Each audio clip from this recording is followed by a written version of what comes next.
We do have about 161 registered participants today.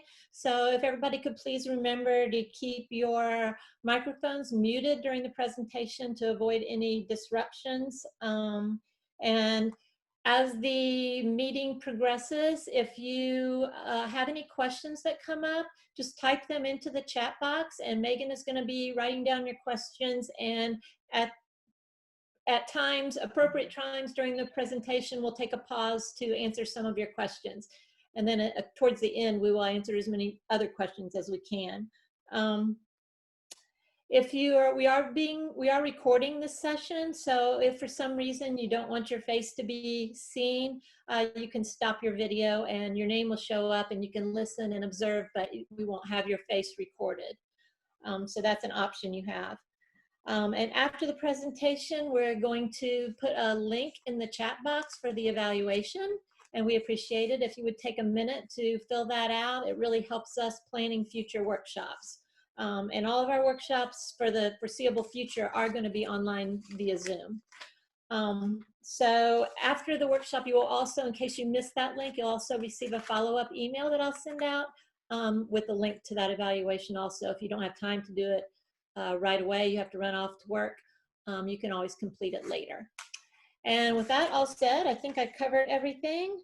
I'm going to turn it over to Verna and Karen to start their presentation. Thank you, Debbie. Thank you all for joining us today. I'm Karen, and in the square over there, it's like Hollywood Squares, is my girlfriend Verna. Hi, everybody. Welcome, and thank you for taking the time to join us. And I've been gardening tomatoes since I was 4, because I started with my grandfather with his garden when in Hartford, Connecticut. So we're very happy to be here today.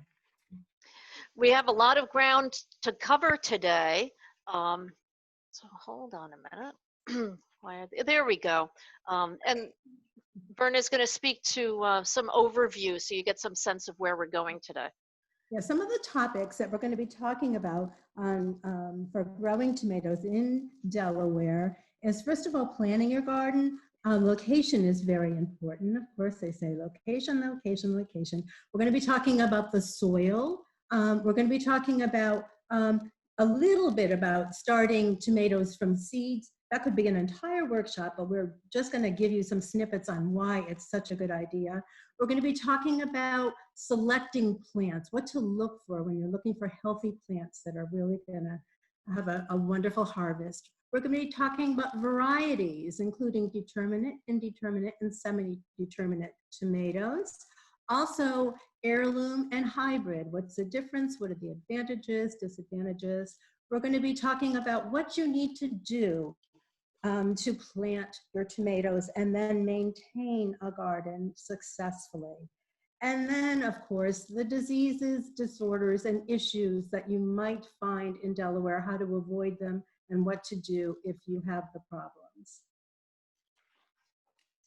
And all of our information is research-based. We really try to find sources that are based on scientific research, just so that you know. Okay, Karen. Oops, sorry, I muted myself.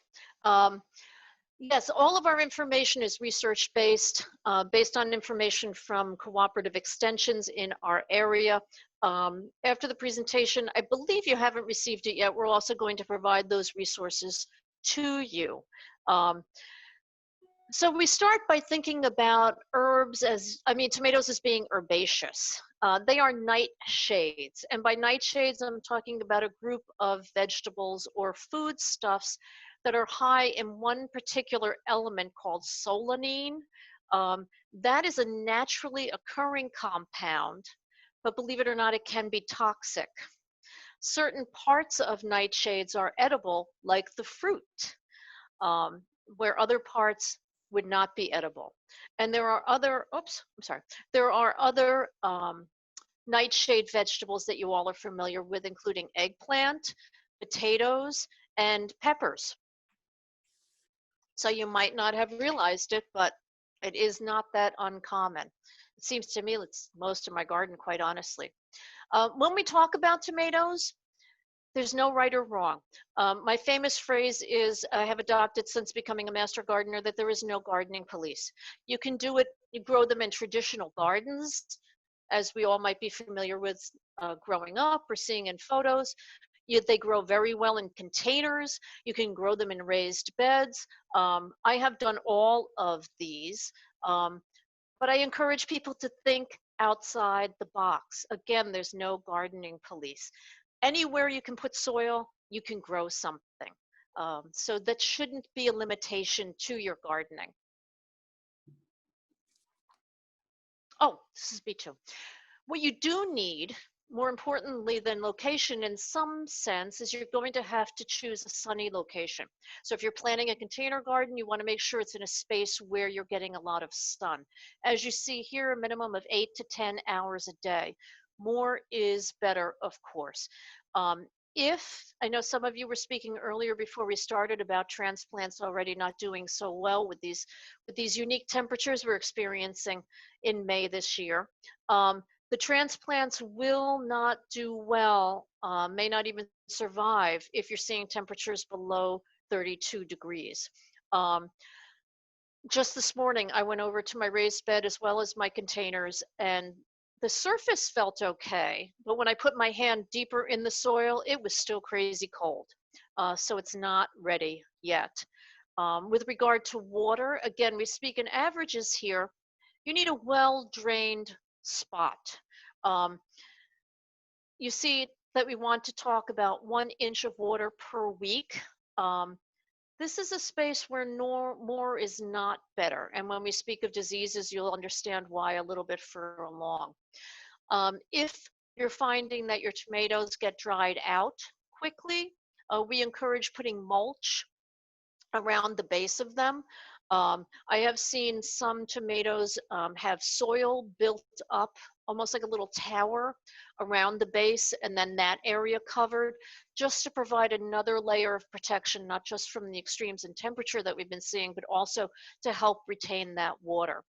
And when we speak to slow released organic material, we are yet again going to delve into that just a little bit further later on. So, so hold your thoughts with regard to that one.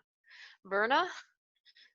So one thing you really need is the soil, and you need good soil. I'm sorry. It's okay. And it's very important that you do not plant tomatoes where tomatoes, peppers, eggplant, or potatoes have been for the past 2 years.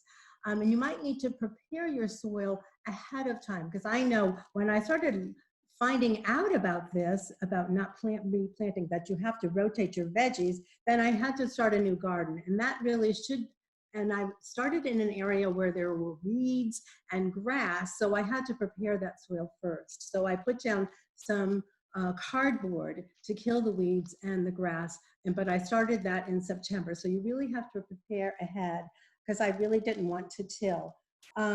And don't over-fertilize. We'll be talking about this more and more, and Karen will have a lot more information about this on the next slide with the soil test. And of course, the importance of soil temperature. And there is a thermometer that you can purchase, and it's not very expensive, and it's for compost and soil, just to check out whether the soil temperature is appropriate. It should be between 55 and 60 degrees when you plant your garden with tomatoes. Okay, Karen. So one of the tips we strongly recommend is doing a soil test in whatever area you're planning to plant your tomatoes.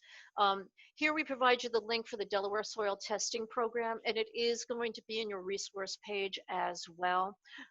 You see to the right the image of the flyer that we use here in Delaware surrounding the soil testing program. For those of you who are not from the Delaware area, I would encourage you all to reach out to your local cooperative extensions. I would venture to guess that they have a very similar program. When I talk about a soil sample, you see the specifics, the why, the when, the how. And when you reach out to your extension, they will give you specific directions as well as a bag to put the soil sample in. We offer lots of different types of soil testing through our program here with the Cooperative Extension. We do lead screening for soil as well. It's available to homeowners, it's available to farmers, and there's a nominal fee, generally starting at $15. Turnaround time, you know, with this whole pandemic, it might be a little bit longer than traditionally done. But what it's going to tell you, it's going to tell you the fertility of your soil for the purpose of growing your plants, okay? If you're having difficulty growing plants in some areas, it might give you a clue to that as well. It's going to give you the pH of your soil. It's going to tell you if there is potential contamination to your soil. The basic test is going to tell you your pH, your lime requirements. It's going to tell you about your organic matter, whether you have phosphorus, potassium, calcium in proper amounts, as well as magnesium and manganese, zinc, copper, iron, boron. And this is all available online as well through the Delaware Cooperative Extension. You can find this information. And again, you'll have the link. It is recommended that for vegetable gardens or where you're planting your vegetables, this be done every 1 to 2 years.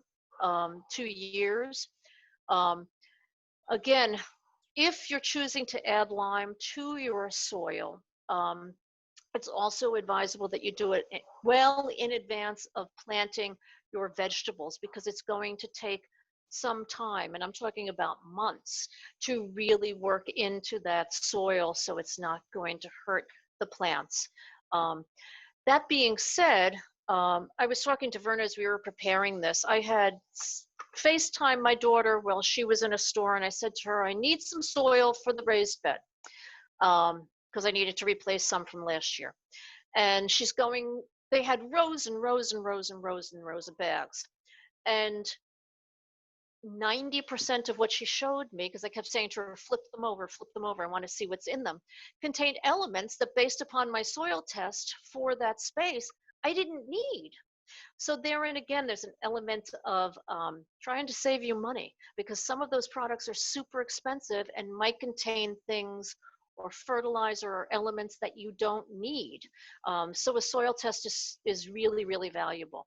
I like to say to people, I wouldn't encourage anything that I didn't want people to, I wouldn't encourage anything that requires money, but this is well worth it if you have the availability to do it. Which brings us to starting at, I don't know why my computer's being funky, I apologize. So seedlings, Verna is the seedling lady. Oh my goodness, and I am so passionate about this, so I'm going to have to really make sure I don't go on and on and on, because I could do an entire 2 hours on just this. But it's, just think about it, because there are so many wonderful varieties of tomatoes to experiment with, and once you start doing, it's addicting. It is so wonderful. But I would suggest even going online and looking at the different seed catalogs, even if you're not completely ready to start from seeds, or you feel that you it's not something you want to do, because you'll get so much information about the different varieties of tomatoes that are out there, that are available for you. Because sometimes when you go to a big box store or your local nursery, the little tag that they have doesn't give you the information that you need about your soil and what plant is going to be successful for you. So I really suggest going in and doing your research on that. And it's very economical. You can get a package of seeds, which will have like 30 seeds for just a couple of dollars, which is great. So when do you start?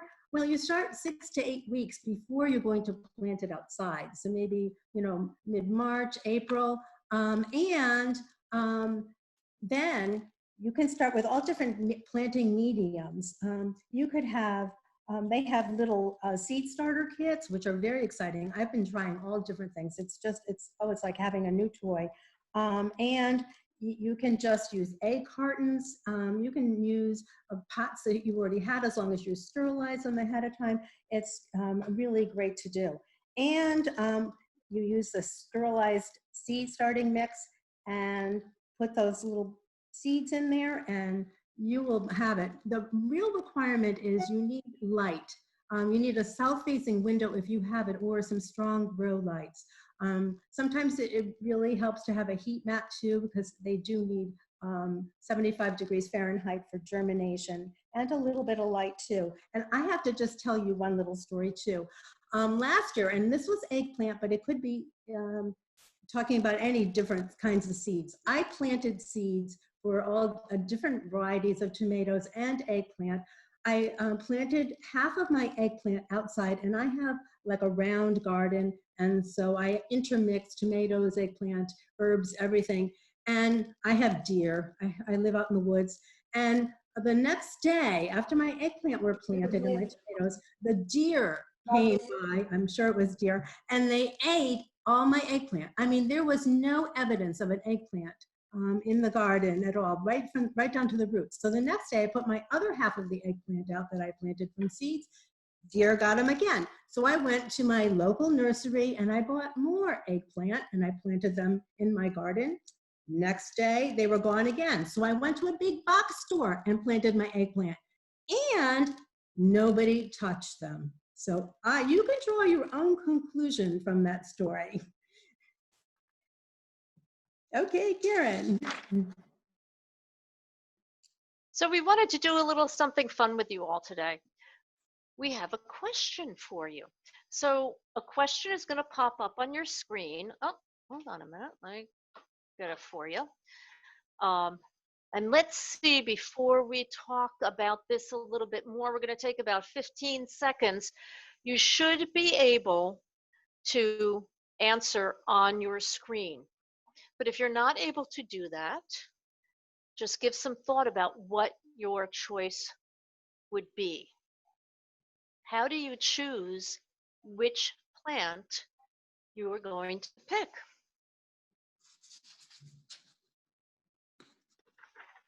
We'll have about 5 more seconds.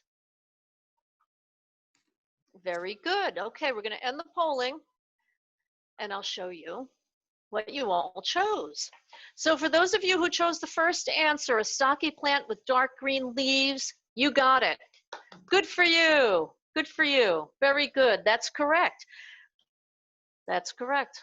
I don't know why my slides, there we are. And here's the answer on this next slide. So again, large potted plants really have no benefit over the smaller plants that you might see where you're going to choose your plant.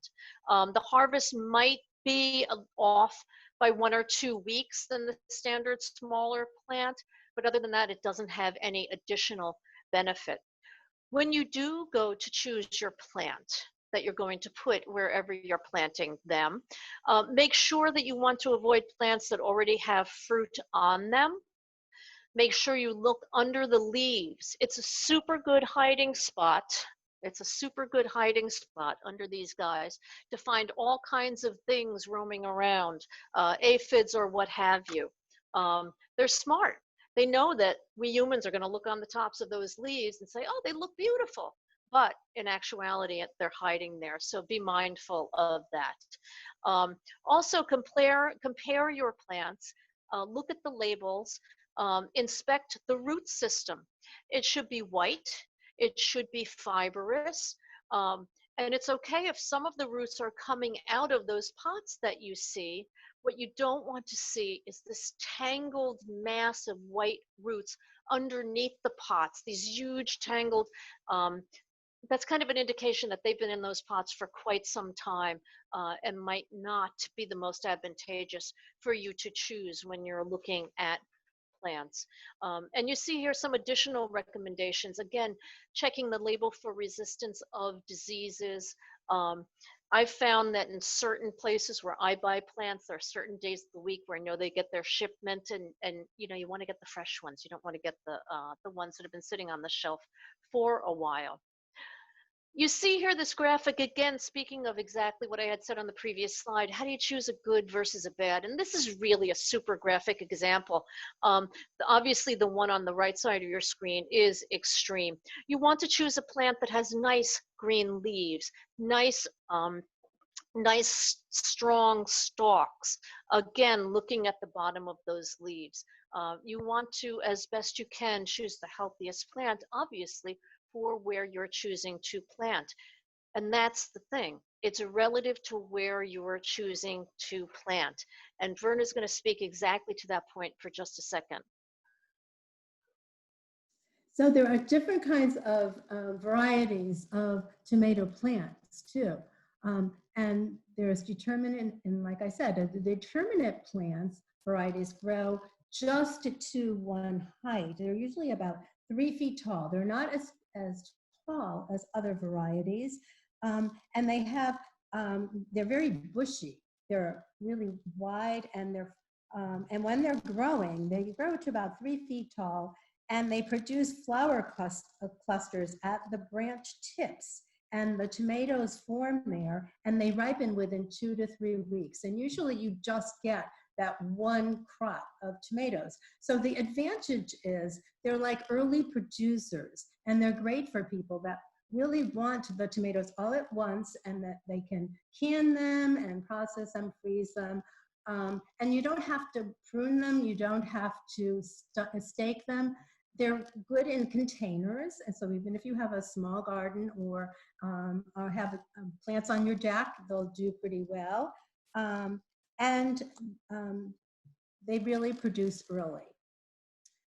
Okay, next slide. And the indeterminate tomatoes are varieties that produce tomatoes throughout the whole growing season, and they keep on producing. And you might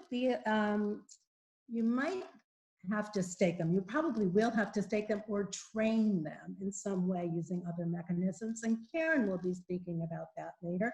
And they keep producing more and more flowers, more and more fruit, more and more tomatoes, even in early September. And you'll have an extended harvest throughout the growing season. They're really wild. I mean, last year I had so many indeterminate tomatoes, and I wasn't pruning them, and so I ended up with like free range tomatoes all through my garden. So this year I'll be staking them a little bit more. Okay, and the third variety are the semi-determinate, and you kind of have the advantages of both, but it's and they're more compact than the indeterminate. They don't grow as tall as indeterminate, and they do produce until the frost. So they keep producing. These are some of the varieties. As you can see, the determinate varieties include the beefsteak types, such as Celebrity Mountain Fresh. You have the indeterminate varieties, such as the cherry tomatoes, the grape type, as you can see, and we give some examples there, and also the heirloom specialty varieties, such as Brandywine, Black Crim, Cherokee, and some semi-determinate varieties, Celebrity and Mountain Pride. So it kind of, they all are really good tomatoes. It's just, it depends on what kind of garden you have, and what you really want out of tomatoes, whether you want an early producer or one that produces all year. Okay. I'm sorry, I keep muting myself. It also depends upon your space. Again, I mean, I have this heirloom variety of Black Beauty. This is still in the pot, and it's probably a good solid 2 to 2.5 feet tall already. I'm a short lady, so I will be planting this in a low space. I don't want to get a ladder to grab my tomatoes once there's time for harvest, for sure.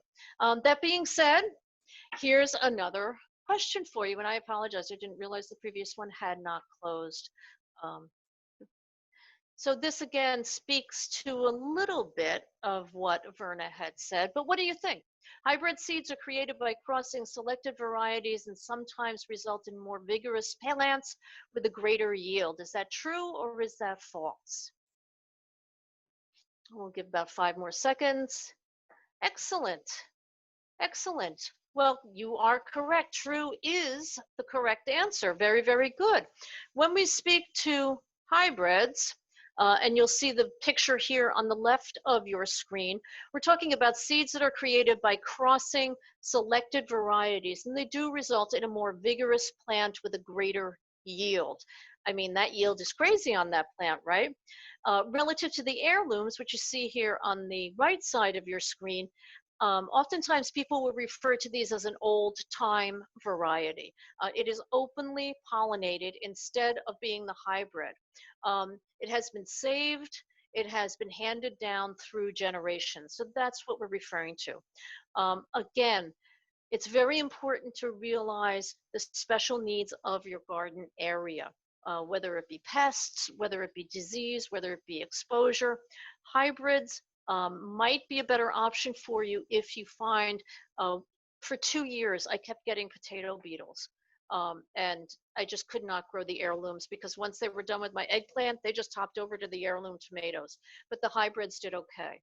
So again, I keep saying, and I apologize for repeating myself, but we have to think of the space where you're planting.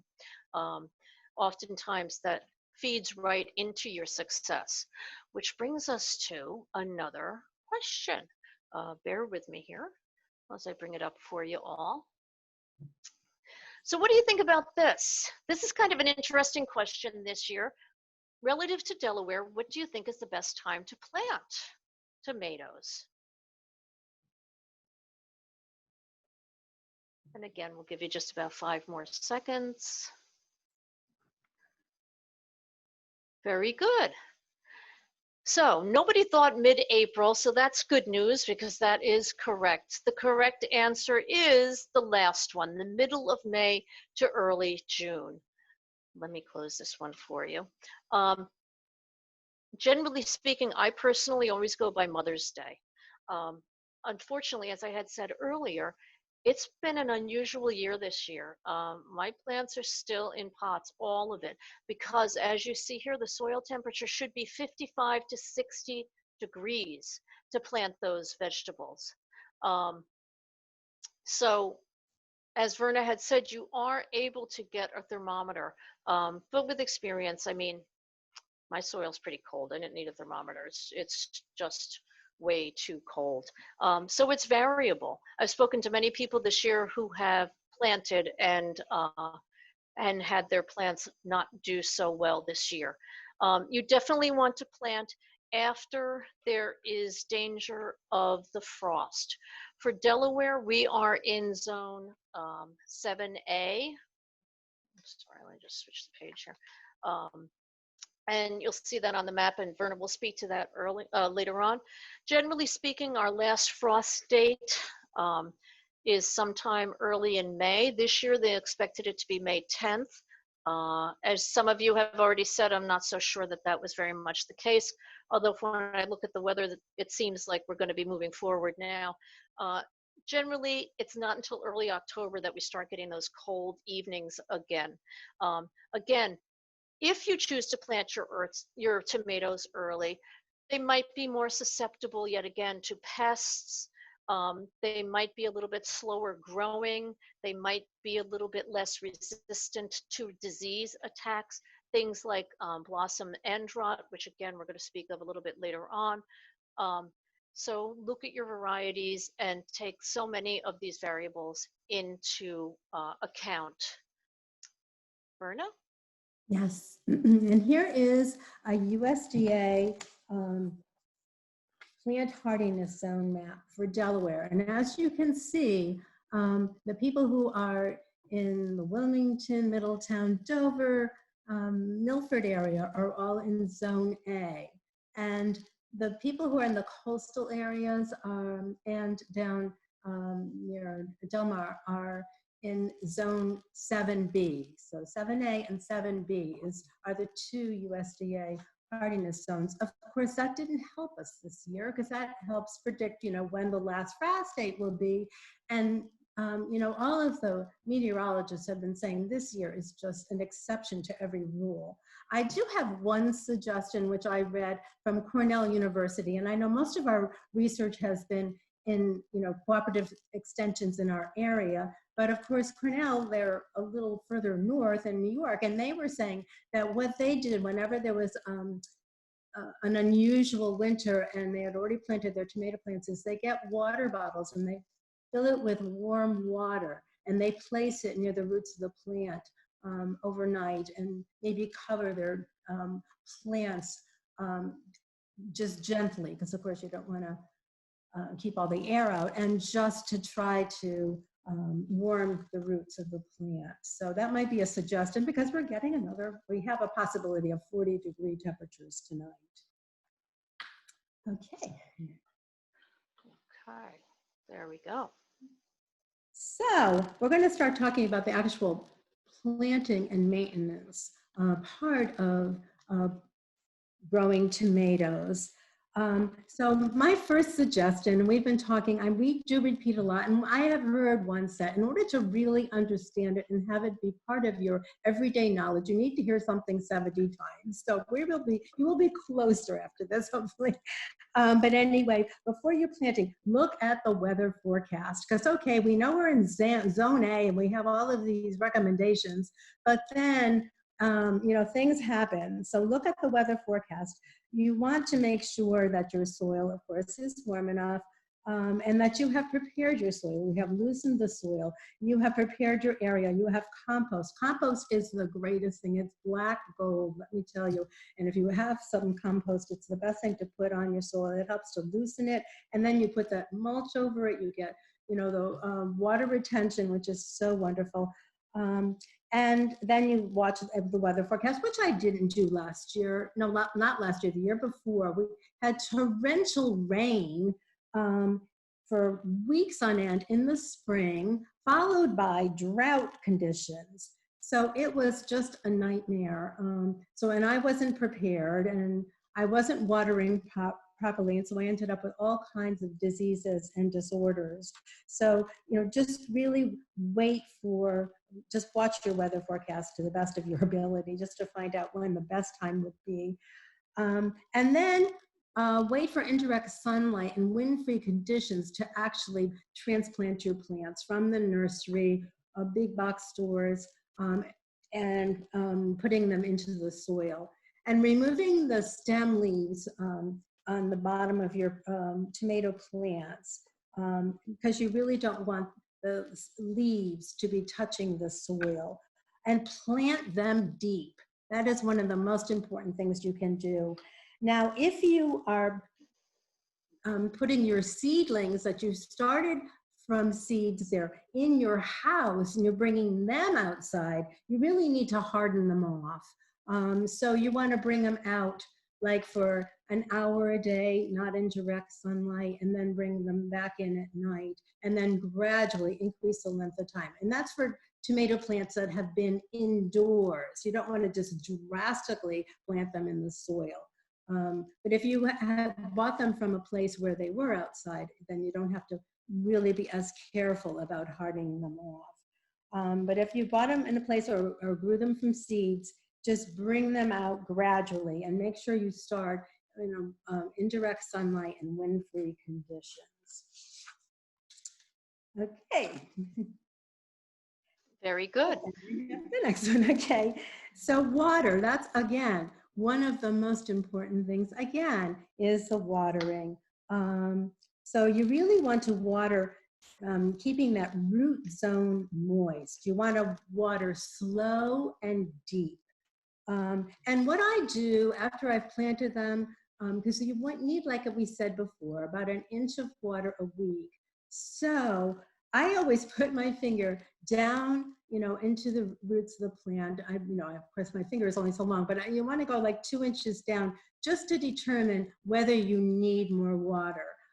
Because a lot of times, if you have enough mulch and everything, you only need to water maybe once a week. But just check it, especially if you have a new garden. Put your finger in, in where the tomatoes are and all the different areas, just to see if it is moist under there.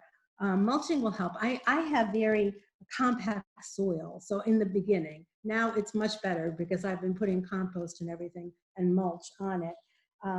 But you want to cultivate around the plants, aerate those plant roots so that the water goes down into the roots. I'm installing an irrigation system in my garden now, but you have to be careful with that too, because I had to make sure that I could control whether I can turn it off, because I don't want my tomato plants to be overwatered. And then just keep mulching or putting organic matter around your plants to keep retaining that moisture around your plants. Okay, Correct. So in addition, some other maintenance recommendations that we would like to pass along to you. When you're planting tomatoes, you know, they're very small at the time of planting, and sometimes it's hard to imagine, but actually they should be planted approximately 2.5 feet apart from each other. You want those tomato plants to be able to get air, to prevent diseases, to be able to get sunshine, to effectively grow. If you're finding that there is some harsh weather coming our way, whether it be extremes in temperatures or even extremes in wind, you can provide a row cover. Verna spoke earlier to an example of a row cover, and you can be really creative. It can be soda bottles, it could be, you know, I've seen people use milk jugs, the 1-gallon milk jugs, just to protect those baby plants from those extremes. When we speak to training, which is our third bullet point here, by training, it's a term that we like to use, but what we're talking about, you might be more familiar with the term of staking or putting a cage around your plant. There's a lot of things to think about with regard to training your plants, and there's a lot of methods. So you can go with the sprawl method. That happened to me one year when my plants got so huge that they actually tipped over the device I was using at the time, and then it just became a sprawl. And by sprawl, I mean it's just laying on the ground. Again, there's no gardening police. It doesn't have to be the neatest or the cleanest or the prettiest. What you want is your plants to be able to grow in a healthy environment. And that's the concern with the sprawl method. If those fruits are laying on the ground, yet again, there's a greater possibility that they're going to get some kind of a soil-borne disease.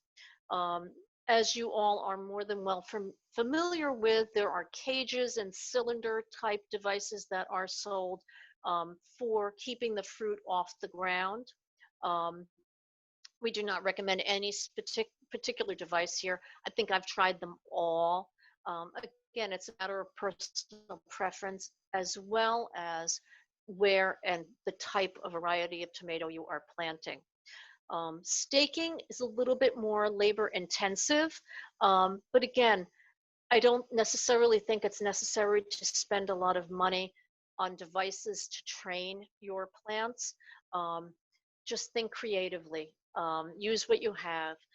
I've seen people use string, old fencing, chicken wire, limbs that have fallen from trees, strips of cloth, pieces of pantyhose. So think out of the box. There's not necessarily a right way or wrong way. It's a matter of what way helps your tomatoes grow well. That being said, we also wanted to touch upon the concept of companion planting. And you see here all these wonderful things that companion planting does, especially relative to tomatoes. We're talking about diversity in the garden, alternating plants, flowers, herbs with your tomatoes. Verna's going to speak to this a little bit more on the next slide, but I also have been doing this for years, and I'm convinced that it really does help. And I used to always have rows. I had rows of tomatoes, and then I had rows of eggplant. Very neat, very tidy, but I had so many diseases in my tomato plants because once some kind of an insect would get in, it would just travel from one plant to the other. So it gets kind of crazy. So now, like I said, I even planted circles. I mean, you can think out of the box or put them in containers if you have trouble with, a particular area or don't have the sunlight, and put other plants nearby. And it's so good for the plants themselves, and you avoid a lot of difficulties. But companion plants, they can enhance the flavor or the taste of your tomato plants. You can have nearby, you have a tomato plant and then you put some basil or parsley nearby. And I really mean it changes the taste of the tomato. It makes it really delicious. And also other plants companion plants attract pollinators and helpful insects. Marigolds, nasturtium, chives, they all attract all of the pollinators to your garden. And for tomatoes, and goes for all vegetable plants. Also, if you have a lot of particular harmful pests or wildlife in your garden, the marigolds, garlic, basil, and chives will help repel both insects that are harmful and also some of the animals that might be roaming around near your garden. So try it and it'll never stop doing it. And this goes for all vegetables too, not just tomatoes. Yes, I plant marigolds every year with my tomatoes. Last year we planted garlic, and I have planted basil with them as well. And I'm convinced that it makes the tomatoes taste better. Absolutely, absolutely. It really has an effect. Here we have a spot for another poll question, just a quick 15-minute question to test your knowledge. And then we're going to ask you all if you have any questions. Here we are at our midpoint. So this is another true and false. If you found that your tomato plants got a disease in previous years, can you grow in that same area or that same type again? What do you think? I'll just take about 10 seconds.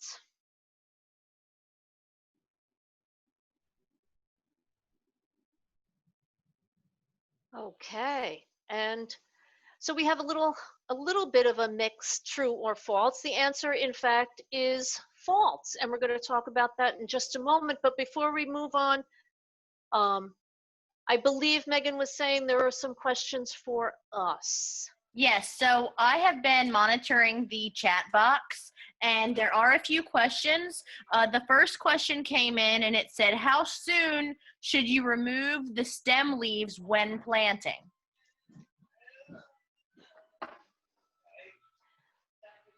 I would remove the stem leaves before you plant them in the ground. And even if you have seedlings, even before I put them in a larger pot inside, I remove some of the stem leaves. It depends on the size of your plants that you're planting in the ground. But I would definitely, because as they grow taller, you just don't want those leaves hitting that soil. How about Correct. you, Karen? Yeah, I would agree. I would agree. And keep in mind, and I know Verna spoke to this earlier, you want to plant your tomato very deep. When you look at the tomato stem, you'll actually see like little hairs coming off of it. And those will all become the root system. So don't be afraid of planting it too deep. Megan, did you have another question for us? I do. The second question would be, if I'm using containers, how do I manage rotation and soil change? I'm not quite sure what you're referring to relative to soil change. With regard to planting in containers, and quite honestly, this applies to even flowers, and I found this out the hard way, was make sure that there is an adequate drainage system. You don't want your plants to be sitting in soil soup, as I like to call it, because then those roots are going to literally suffocate. So make sure that your containers are well drained. And again, where you choose to place your containers would be relative to that sun. Remember, we need a lot of sun exposure, 8 to 10 hours minimum. Soil in the containers, I change my soil in the containers every year. I know there are others who do not. When I change my soil, I also clean my containers at the end of the season, and then they just to ward off any potential pathogens that might be there. Verna, what do you think?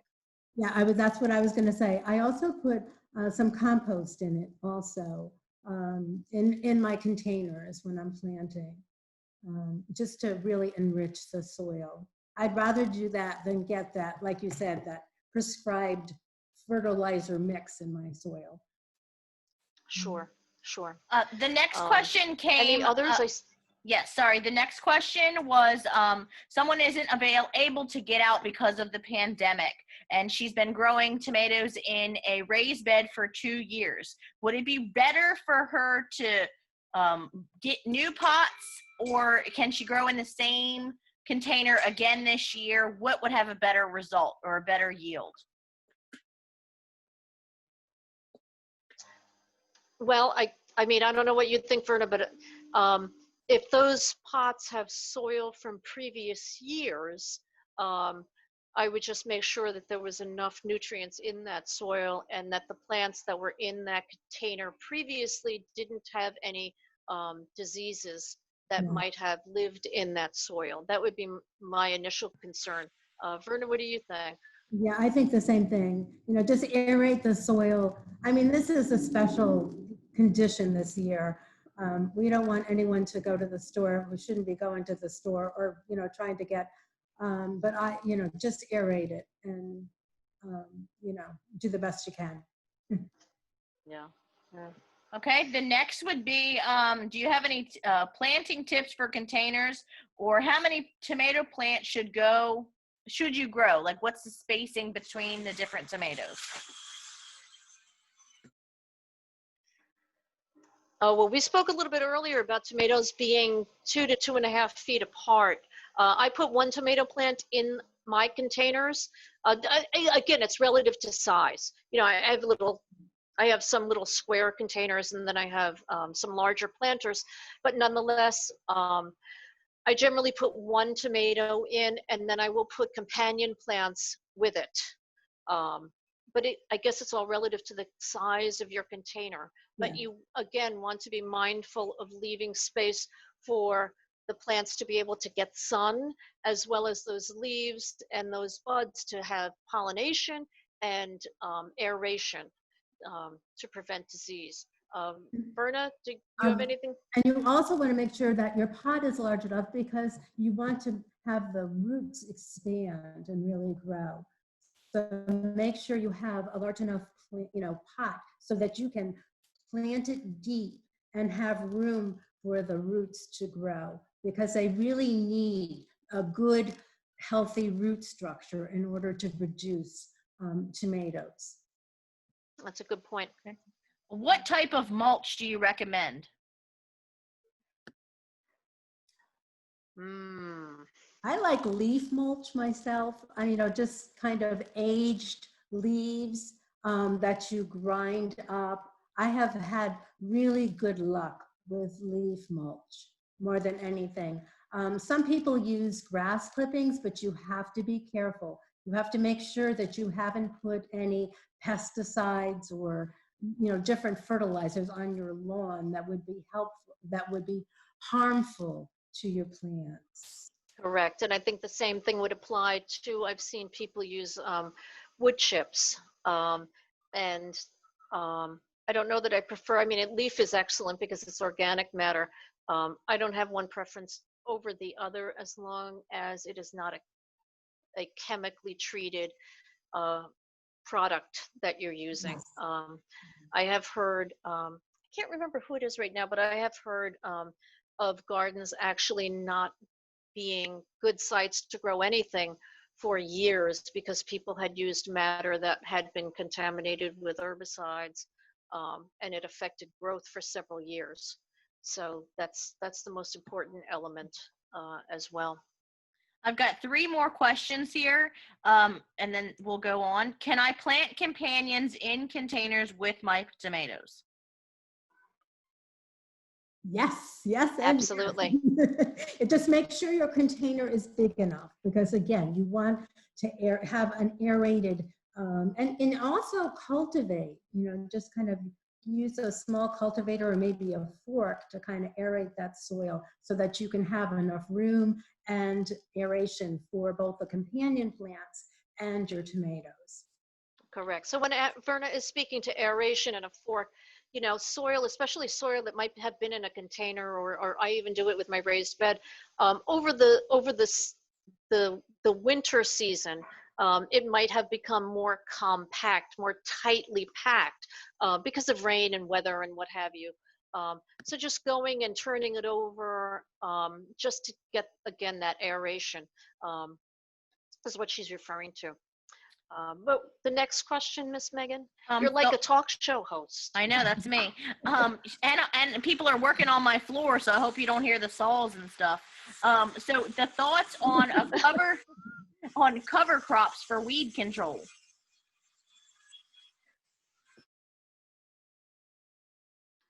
What was the beginning of the question? I heard cover crops for weed control, but I didn't hear the beginning. Sorry, what are your thoughts on cover crops for weed control?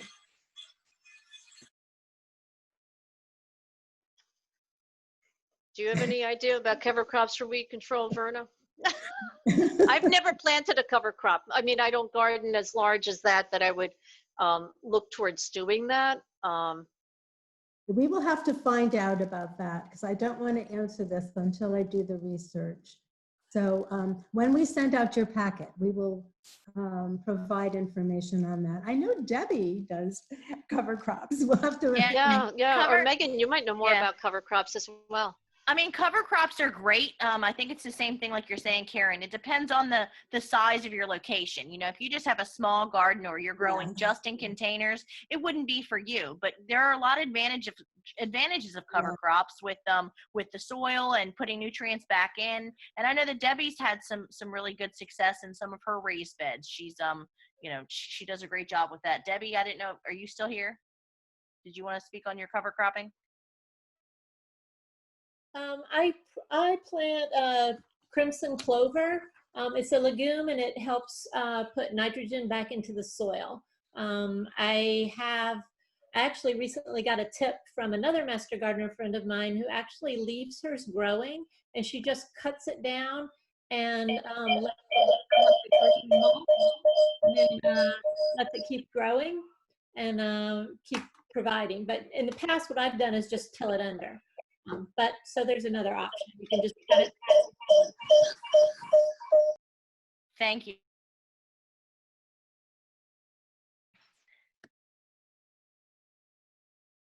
The very last question that I have is didn't hear you, Megan. Sorry, how can you clean a fabric container?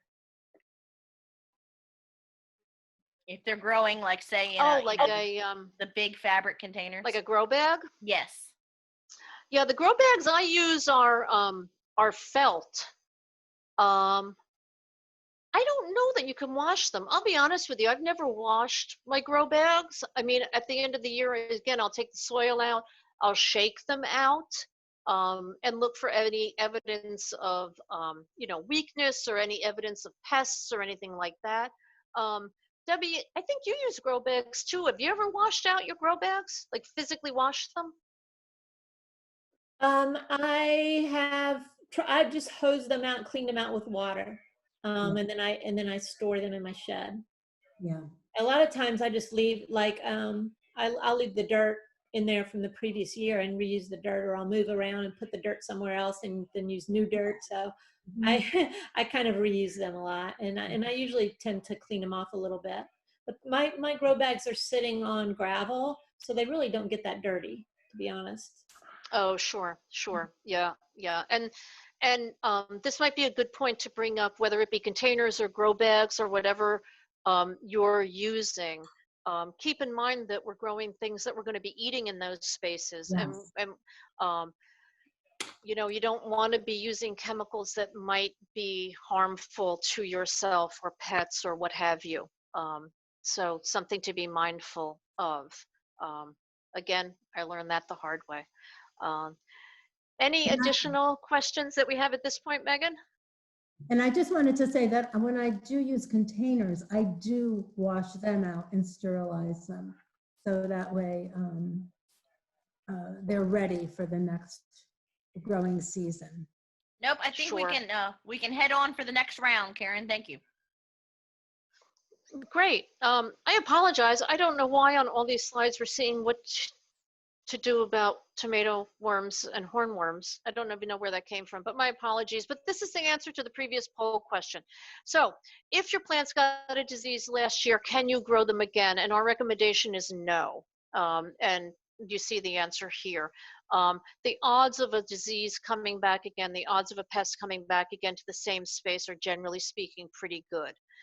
This is why farmers, one of the reasons why farmers will rotate crops as well. So we wanted to speak a little bit about some common issues that people that are growing tomatoes experience. The first beginning with Verna and Blossom Menrod. Yes. And as I shared earlier, I had a couple of years ago, it was like a crazy spring, probably not as crazy as this spring, but we had, really lots of rain and then followed by drought or just inconsistent watering. And I ended up with blossom and rot, and it was just so ugly and so horrible. But it's just, one of those things. It's usually caused, what you can do to prevent it is to have consistent watering and making sure you have the moisture. And people have suggested, of course, it could be also because of a lack of calcium. Some I've read online in different cooperative extensions saying when you're planting your tomatoes, to put crushed eggshells in the hole with them, because that's supposed to add some calcium, or adding some pulverized lime to the planting hole. But just really mulching should really prevent this from happening, and really being conscious of good watering techniques so that you're not overwatering or underwatering. You're trying to be consistent in your watering. Correct. Another common question that we will receive from individuals regarding problems with tomatoes are, as you see in this image, some leaves that develop spot or even browning on the edges.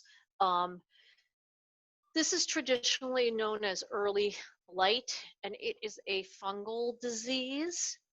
There are selective resistant varieties.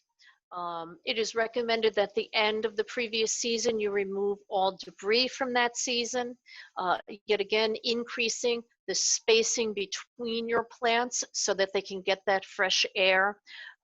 Prune the lower suckers and leaves, mulch. Worst case scenario, you could use a fungicide for this condition, this early blight. However, yet again, we really don't recommend the use of herbicides or fungicides on plants where you will be eating the fruit. This is an image of misshapen fruit that is termed cat facing. That might be a term you're more familiar with. It's essentially deformed fruit. It's common on large fruited or early varieties of tomatoes. It occurs because of incomplete tomato flower pollination, and it's often associated with cold conditions while flowering. This is why also we recommend that you plant in warmer weather. And harden off your plants. Are you all familiar with that term, hardening off your plants? I say to my family, I have a parade every day. I take all my plants outside, and then in the evening they come all back inside until it's time to plant. It allows for pollination. It allows for them to get used to that outside environment until such time as they can go in the soil. These plants are safe to eat. They might look a little funny, but they are okay to eat. So don't let that deter you by any means. And then here we have an image of the fruit cracking. Fruit cracking is not a disease. This is in fact a disorder. And by that I mean it usually occurs when there is heavy rainfall following a very dry period. And it goes back to exactly what Verna had been saying previously, that we want to keep that soil evenly moist as best is possible. And again, that directly relates to going back to containers, making sure that they have some form of drainage system that's effective for the size of the pot.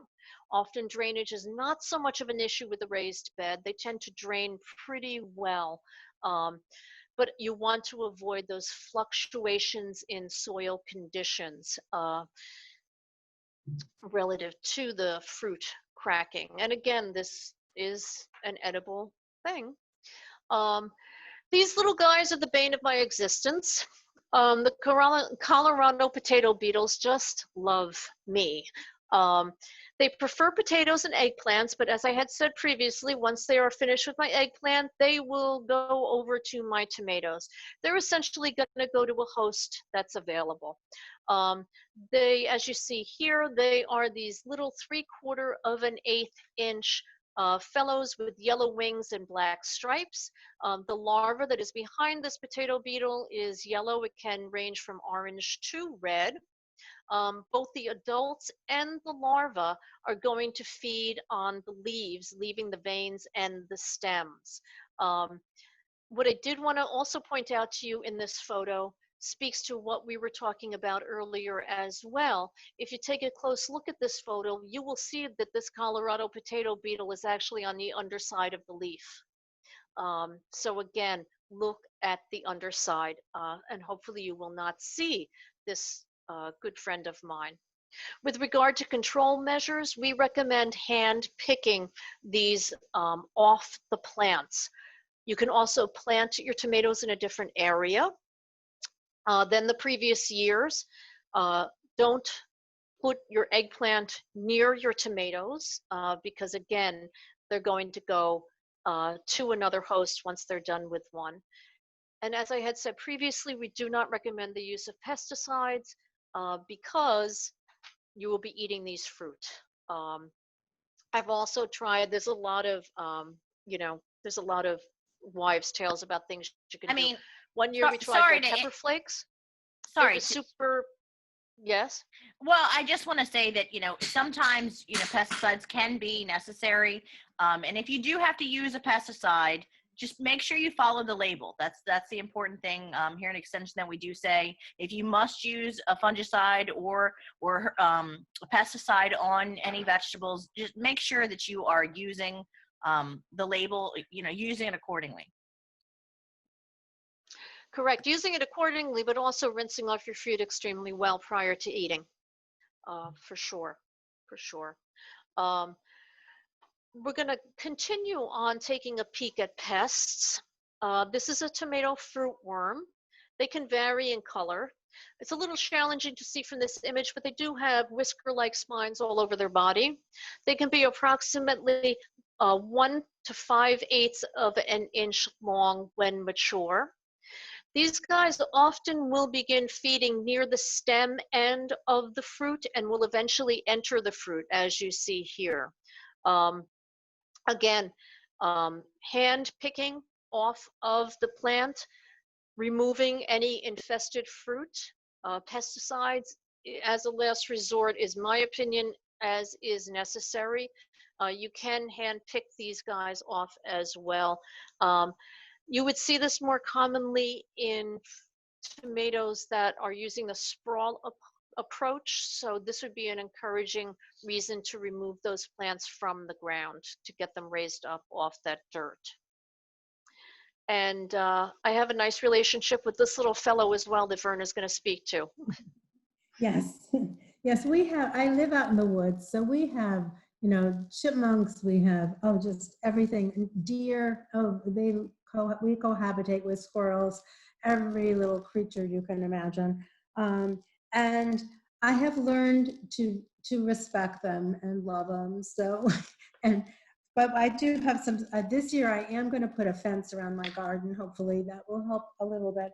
But what I've heard, some suggestions for living with them is, I was talking to another master gardener and they said, well, just have a separate area around the garden for donations to the wildlife in the area. So I have my little tomato plants that aren't as tall. They're the ones that, you're supposed to, if 2 little seedlings come out in one of those little cells, you're supposed to take the strongest one. Well, I'm a former teacher, so there's no child left behind, there's no seedling left behind. So I put those little ones that aren't as strong, I put them around my garden, and those are my donations for all of the little critters that happen to come by to munch.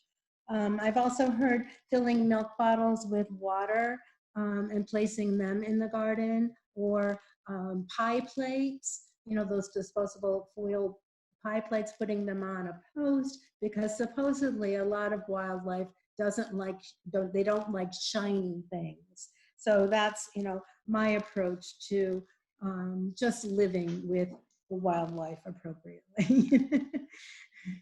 Yeah, we're cohabitating. We're cohabitating.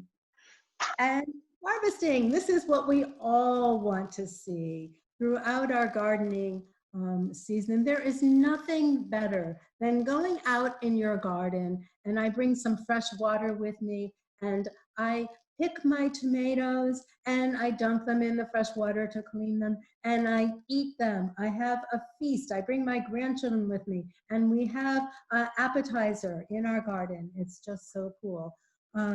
And you just want to make sure, it usually says it takes an average of 52 to 90 days for maturity, depending on the variety. But you want to pick the fruit when it's fully ripe. So you want to check, especially like in August when you're, you know, when it's that time, it's at 50 to 90 days, you want to be able to pick it right when it's ripe, but it's still firm. There's nothing worse than a soft tomato. You really want to be able to pick it then. And if you have a large garden, make sure if you're picking and the container is getting full, you put it in the shade so that the sun isn't cooking your tomatoes before you're done picking. And harvesting heirloom tomatoes could be a little tricky. You have to really read that seed packet to find out what color are these tomatoes going to be, or just check online just to find out, you know, because there are some heirloom tomatoes that are yellow, as you can see in that picture, and they're green, and they are fully ripe.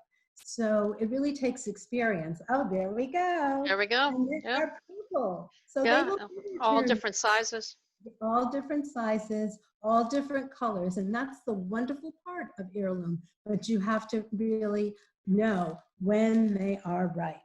And do not store your tomatoes in the refrigerator. Just keep them in a place that is cool, but not refrigerated. That you just lose the flavor of those tomatoes if you put them in the refrigerator. Absolutely. Absolutely. Yes. Yes. So here on our final slides, yet again, we provide some resources, and you will all receive this via email with links to some cooperative extensions regionally that provide some excellent information that not only do we use in this presentation, but far more. Should you choose to do a little work looking up things on your own, yet again, we would recommend that you use cooperative extension sites, because these are evidence-based sites relative to your planting. In addition, we're going to have some question and answer time here, but I wanted to also, Verna and I also wanted to provide you with not only an email for our Delaware Kent County Master Gardeners, where you can email us questions about any of your gardening concerns or landscaping concerns, whether it be grass, turf, vegetables, flowers, what have you, as well as a phone number that you can call. Because of the pandemic at this time, you would have to leave a phone message, but we will get back to you within 24 to 48 hours and send a master gardener your way to answer your questions. So these are nice to keep handy nonetheless. That being said, we do have some time for questions yet again. So Megan, are you spearheading those? I am. I also want to plug that we are having Ask the Master Gardener workshop on June the 15th from 6 to 8 p.m. So I definitely recommend, if you do have questions, you tune into that. It will be a live question and answer via Zoom. So some of the questions that came in privately, there was a question, when do you prune tomatoes?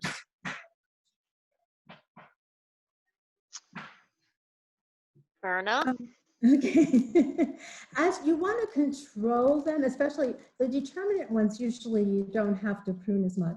But the indeterminate ones, when you see that little sucker, it's called, it's in between the leaf and the stem there, you want to prune them whenever you see, just to control them.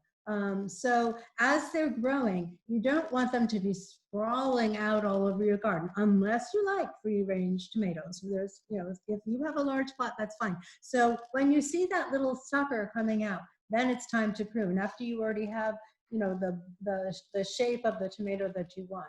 You want to be able to, you want your tomatoes to continue to produce. So this is all a matter of, you know, which size tomatoes you want too, because you want them to continue to produce the flowers and the tomatoes. But when they start, you know, when you have this branch over here, and then there's 15 more branches coming out of that branch, then it's time to prune. You just want to kind of gently shape that tomato in a good way. I also wanted to say one more thing too about the resources. We have some resources from Cornell University. And okay, this presentation is about gardening in Delaware, but Cornell University has such a vast resource library of just general information about growing tomatoes and growing all other vegetables, companion planting. So that is a really good resource. Absolutely. Great. So Debbie did Megan? put in the chat box the evaluation. If you want to click that link and fill out their evaluation while our Zoom is still going on, that will be great. She's also going to send that in an email. The next question kind of goes in the same thing with how tall should you let the tomato get? I mean, should you prune it as it grows, or how tall should the tomato get? And I also question, sometimes when tomatoes grow really tall, it means they're not getting enough sun, and not always. I mean, if you are in full sun, then that's not an issue. But I just want you to consider that, you know, because I've had that happen where I thought they were getting enough sun, but I really hadn't tracked first where I had planted my tomatoes. And because they really need 6 to 8 hours of sunlight a day. And so I kept going out every hour, and I discovered they were only getting 4.5 to 5 hours. So I just want you to consider that too, just so that you don't have the same issue the following year. Personally, I let my tomatoes grow, you know, tall. I don't try to stop them from growing unless they've gone beyond your stake, and then you know or your cage. Then you can just you just want them to be able to be trained. So then once they're getting beyond that point, then you just clip that little sucker off. Correct. Okay. Yeah. It takes if I could just say, the only thing I wanted to add to what Verna was saying was, and again, I try and give you the wisdom of my mistakes that I've made. I tend to try and prune the tomatoes. I mean, they grow like wildfire. But again, keeping in mind that they're not going to grow effectively if they don't have access to sunlight and fresh air. So I try and prune relative to those factors. That's what my thinking is. Because when I don't, I find that I get blight. Because the rain will come, or the irrigation system will wet them, or what have you, and then that rainwater will sit on those leaves, and if they're not getting enough circulation, they're going to end up getting a fungus, is my thought as well. But I'm sorry, Megan, you had another question. No, so true. I think that's really important. Another question was, what are your thoughts on sprays, neem sprays for fungus and pesticide? And I think that's a really good question. I think that almost before you start with an actual, you know, chemical pesticide, that, you know, neems can be very effective if you use them appropriately. Same thing, read the label. But Karen, do you have any more to add on the neem sprays for fungus and pesticides? Yeah, I have had some success with them. My theory is I pretty much try everything before I get to the point where I need to use a fungicide or a pesticide. You might need to apply more frequently. Again, relative to the weather, you know, the way my luck goes, like I apply it and 2 days later, it's like this torrential downpour, so I'm out again. But yes, I think in my personal experience, I have had some success with them. I don't Great. know, Verna, did you have anything you wanted to add? Nope, I have nothing to add. The next question came in privately. They asked, what are the huge worms that usually have wasps larvae on them? And those would be the tomato hornworm. Typically, they can be easy to eradicate by pulling and squishing. They do produce a disgusting green inside, so use gloves. But that would be the tomato hornworm that I believe you are talking about. Do you have anything else to add on the tomato hornworm, ladies?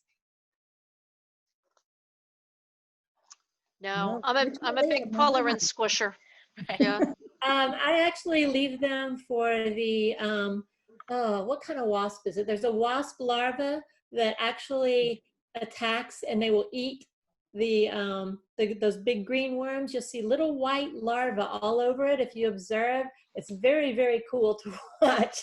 And you can watch them actually over the course of the days, that green worm will just shrink up and go. So I leave them because I let the good bugs eat the bad bugs. There Right. you go. But if you see a big Very giant good. green worm with no wasp eggs on them, I would recommend pulling and squishing. I have a really cool picture of that too. Yeah, it is pretty neat. Then the next question came in. Someone had a hollow tomato, and she wants to know. She had several of them last year. Do you think that is disease related or a malnutrition on the plant issue? I am not familiar with a hollow tomato. I mean, my first thought would be pest, but I Right. guess you would have to inspect to see if there was an access point. Right, if there was like a hole in it somewhere, that's what I would say. Otherwise, it might be a nutrient thing. Have a soil sample, I would suggest, and and find out if there's a nutrient that's missing. But if you see a hole, then it could be a worm or That's some kind of an insect infestation. I don't know. That Or if was- it's just one in your garden, or is it many? Yeah, No. Yeah, it's tough to say. Yeah, it made me think insect right away. Someone else asked me in a private message, how do you feel about using diatomaceous earth?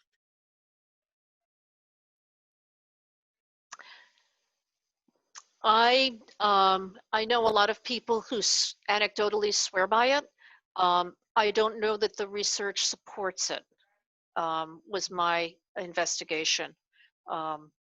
I don't know, Megan. You are the grand poobah here. You might know more than me, but I mean, I feel the same way. There've been a lot of people that really do.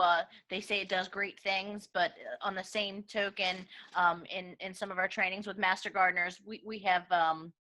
I don't know that it's how do you say exactly what you said. A lot of people do use it, but the fact base behind it, is not exactly 100% there. yeah, and we try and base the information that we give you in these sessions on the research. So again, anecdotally, I know people that, think it's the bee's knees, but I don't know. I have yet to see the research to support that in my extremely limited experience. Yeah, I just want to say thank you so I much just try to to Berna and Karen. You guys did a great job. If you guys could fill out the evaluation with your honest opinion and how we could do better on workshops in the future, we would really appreciate that.